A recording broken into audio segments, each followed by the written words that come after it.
sih ke Ana kalau habis hektik di kantor tiba-tiba di rumah pengennya nggak berhubungan sama orang lain, kayak butuh sendiri aja gitu.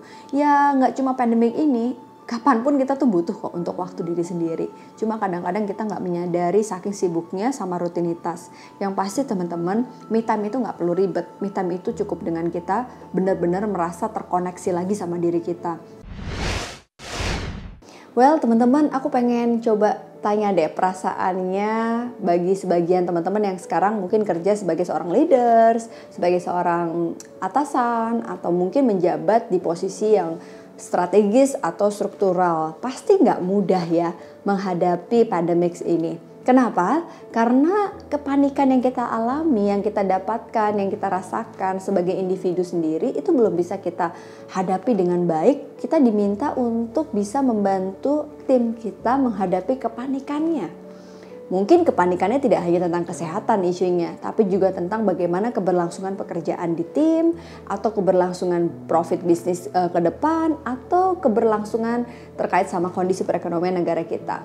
Well, teman-teman, aku tadi barusan selesai mengisi sebuah online training di salah satu perusahaan yang ada di Indonesia bersama dengan PT Parama, ya, salah satu perusahaan di bawahnya Paragon, ya. Di situ ada Wardah, ada Emina, ada juga Makeover kalau nggak salah. Dan tadi kita diskusi bersama dengan 57 para leaders yang berada di beberapa kota di seluruh Indonesia, menjabat di divisi yang sama. Nah, sekarang aku pengen ngajak diskusi teman-teman semua nih. Ketika tadi online training, aku dapat banyak insight. Aku mau mereview sedikit hasil diskusiku bareng sama teman-teman di Parama. Ternyata mental health buat para leaders kali ini tuh menjadi sangat penting. Kita diminta untuk menjaga kewarasan diri masing-masing sebagai pimpinan, untuk menjaga kewarasan tim kita. Jujur, aku juga sebagai leader di APDC Indonesia juga cukup sempat mendapatkan tantangan nih, gimana caranya aku tetap tenang, tetap nggak panik, tapi waspada juga harus. Karena kepanikan itu muncul ketika tiba-tiba kita harus kehilangan beberapa pekerjaan yang sudah direncanakan sampai bulan kesekian tiba-tiba di hold. Dan mungkin sektor bisnis yang lain tiba-tiba tokonya sepi, tiba-tiba warungnya tutup, tiba-tiba harus melakukan PHK besar-besaran. Ini nggak ada yang tahu kondisi ini. Ternyata teman-teman, aku tadi sedikit mereview ada jurnal yang aku dapatkan di World Economic Forum. Di 2019 ini sudah dipublish sebuah jurnal. Ternyata para peneliti di dunia itu sudah meramalkan kondisi ini. Situasi yang terkait dengan adanya penyakit menular yang akan berdampak pada kehidupan sosial kita.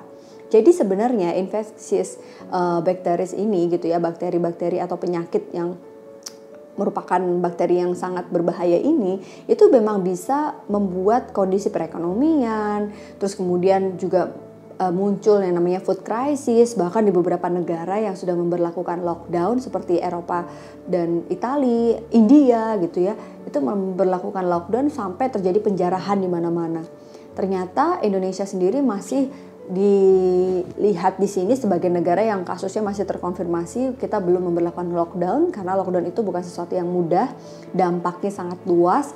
Tapi sebenarnya salah satu yang bisa kita upayakan untuk tidak memberlakukan lockdown adalah untuk menghimbau semua masyarakat untuk tetap berada di rumah, mengurangi aktivitas di keramaian, kerumunan, dan aktivitas sosial yang mungkin sifatnya tidak urgent.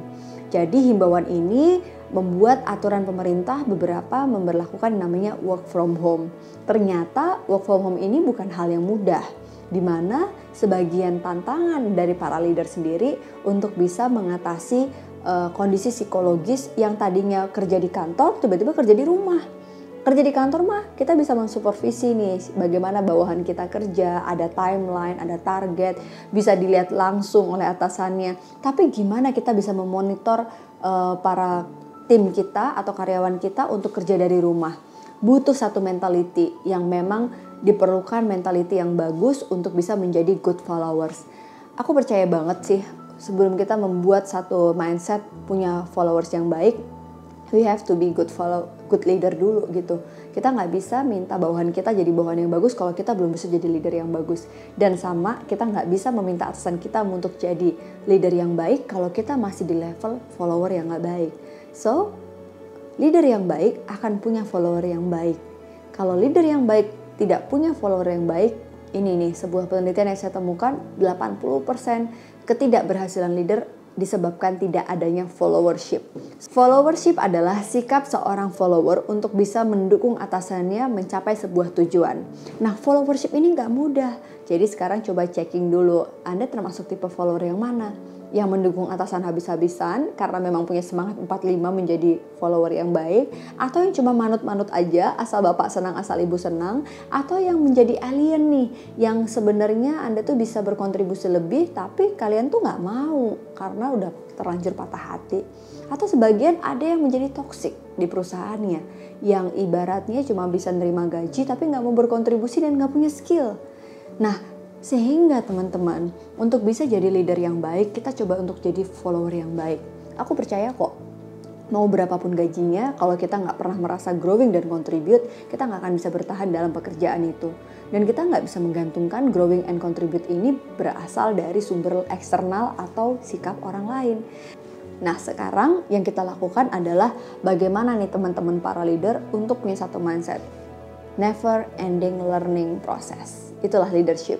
Belajar terus, gagal nggak apa-apa, sakit hati nggak apa-apa. Dan ternyata proses ini yang membuat kita tahu apa yang menjadi tujuan kita. Coba cari lagi di Anmesa Channel bagaimana kita menemukan tujuan, ada tentang Ikigai, coba dibuka-buka. Dan ternyata teman-teman dari hasil diskusi tadi ada beberapa pertanyaan nih, sampai 25 pertanyaan, tapi belum terjawab semua karena waktunya terbatas. Aku janji untuk jawab pertanyaannya di YouTube channel aku, dan mungkin jawaban ini akan bermanfaat buat para teman-teman, terutama para leaders yang ada di beberapa perusahaan. Oke, aku coba jawab pertanyaannya ya. Aku buka dulu di kolom ini. Ya, yang pertama, Kak izin bertanya, gimana supaya kita yakin kalau kita itu mampu melakukan sesuatu? Misalnya kayak posisi di kerjaan. Ada ketidakyakinan kalau diri kita itu mampu, rasa takut, tapi nggak tahu harus lakuin apa. Oke teman-teman, ketidakyakinan kita pada satu hal itu bisa jadi karena kita kurang mengenali siapa diri kita. Bisa jadi kita nggak tahu apa yang membuat kita tuh bertahan pada situasi sulit, dan mungkin kita nggak tahu tujuan kita apa. Kalau orang itu sudah yakin, biasanya dia tahu apa yang jadi tujuannya. Jadi saran aku sih, cari tujuan kamu apa.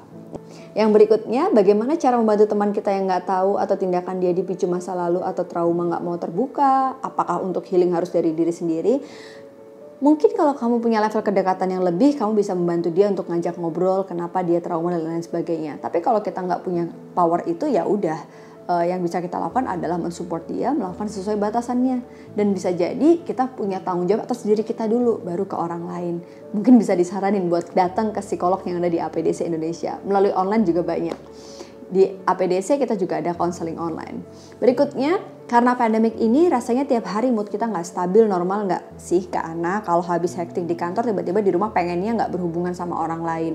Kayak butuh sendiri aja gitu. Ya nggak cuma pandemik ini, kapanpun kita tuh butuh kok untuk waktu diri sendiri. Cuma kadang-kadang kita nggak menyadari saking sibuknya sama rutinitas. Yang pasti teman-teman, me time itu nggak perlu ribet. Me time itu cukup dengan kita benar-benar merasa terkoneksi lagi sama diri kita. Bisa seusai sholat, bisa waktu kita lagi make up, kalau emang suka make up, bisa waktu kita pilih baju kalau kita emang suka. Bisa jadi ketika kita suka baca buku, bisa jadi kalau kita telepon keluarga. Dan me time itu sebenarnya nggak harus yang benar-benar kayak seolah me time itu harus ke salon, ke mall. Enggak, me time itu diciptakan dan itu adalah mindset.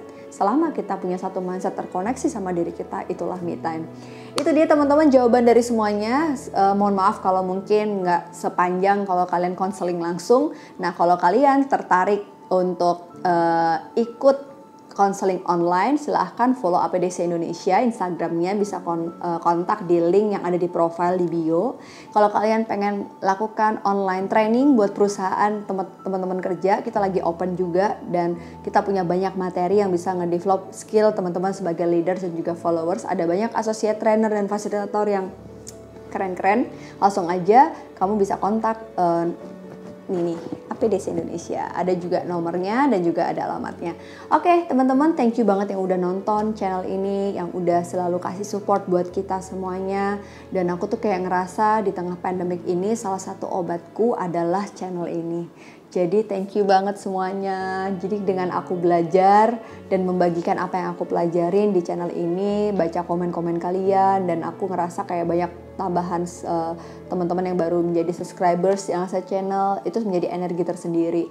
Yang tadinya aku panik, cemas, aku kasih semangat ke tim aku bahwa ternyata keberadaan kita untuk terus bikin konten itu bisa membantu mengurangi panikan orang lain. Dan insya Allah rezeki itu gak akan kemana. Walaupun event kita di hold, di cancel sampai bulan Juli, tapi alhamdulillah sekarang perusahaan mulai percaya untuk bisa melakukan online training bareng sama kita.